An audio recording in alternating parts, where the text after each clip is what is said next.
Ladies and gentlemen, welcome. This is Arcology Designs. In this episode, we visit Arcosanti, Arizona. Yes, located between Flagstaff and Phoenix, you can almost miss this little gem as you stream down the highway.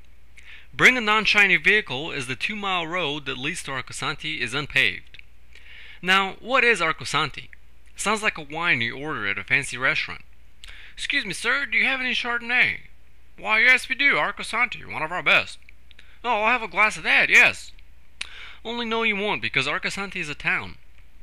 No, a vision, an experiment in architecture, originally designed and managed by Italian architect Paolo Soleri in the mid-1970s. Arcosanti is supposed to showcase the combination of two schools of thought, architecture and ecology. The aim is simple. Design structures that not only do not damage or replace an ecology, but become a part of it. You may ask, why is this important, and what's wrong with contemporary architectural design? Well, a lot is. Those of you from large metropolitan areas, Los Angeles, San Francisco, New York, Chicago, Houston, Detroit, just to name a few, intuitively know there's a fundamental flaw in our current approach to urban planning and construction. Sprawling parking lots with miles of surface area, heat-absorbing buildings, snow or rain-covered streets which pose danger, hour-long traffic jams and delays. Arcology promises to make all this a thing of the past. And it's really in its multifaceted design that Arcosanti shines. Pools of water cool air as it enters buildings. Front entrances designed to receive maximum sunlight during winter are designed as greenhouses, warming pockets of air, which is then used to heat the interior of the building. Not only does Arcosanti take full advantage of the environment in which it is situated, it does so with the buildings as well. Every building serves multiple purposes. The visitation center serves as a lecture hall, a kitchen, and an administrative center. The living quarters sit atop a craft shop, all centered around or in the vicinity of an amphitheater for live concerts or entertainment. The buildings don't impose themselves on the landscape they occupy. No, they rise and fall and twist with the natural features of the land, creating unique, beautiful buildings more resembling a work of art than a standardized square with which we're all too familiar. But really, that's not why Arcology leaves a lasting impression. For me, it was the serenity, the detachment from the hustle and bustle of interstate traffic and the absence of stress of what we call city life.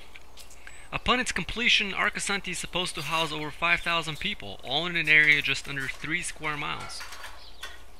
And rather than needing a vehicle to go from one end to the other, a resident can walk across in under 5 minutes. Currently, Arcosanti receives its revenue from tourism and the sale of bronze bells and sculptures. I gotta tell you, seeing the foundry at work is quite something. I couldn't help but marvel as molten bronze was poured into molds. Not because of the bronze being melted or anything, although that was impressive. No, it's because it didn't feel industrial or natural. It was, but it wasn't. There was the fresh air, the rustling of the leaves in a wind, the song of birds. There wasn't smog, concrete slabs, or the deafening roar of engines. Just craftsmanship and a sense of wonder. It felt natural, not imposed. You could feel the equilibrium with the surrounding environment.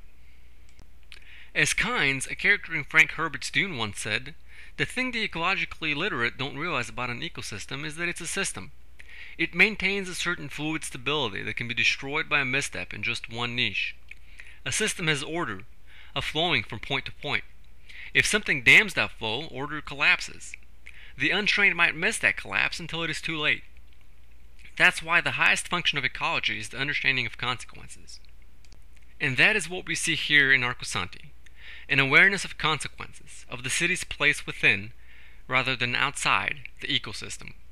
Instead of observing the ecology around it as a separate entity, Arcosanti manages to find a place for itself within it. It turns out that Arcosanti is something you can drink after all. Not as a wine, no, but as an experience that can almost be savored by a traveler thirsty for something new. That, ladies and gentlemen, is Arcosanti. A place worth the trip. A place where, even if only for a moment, you can glimpse a vision of a different world and a better tomorrow. This is Arcology Designs, signing out.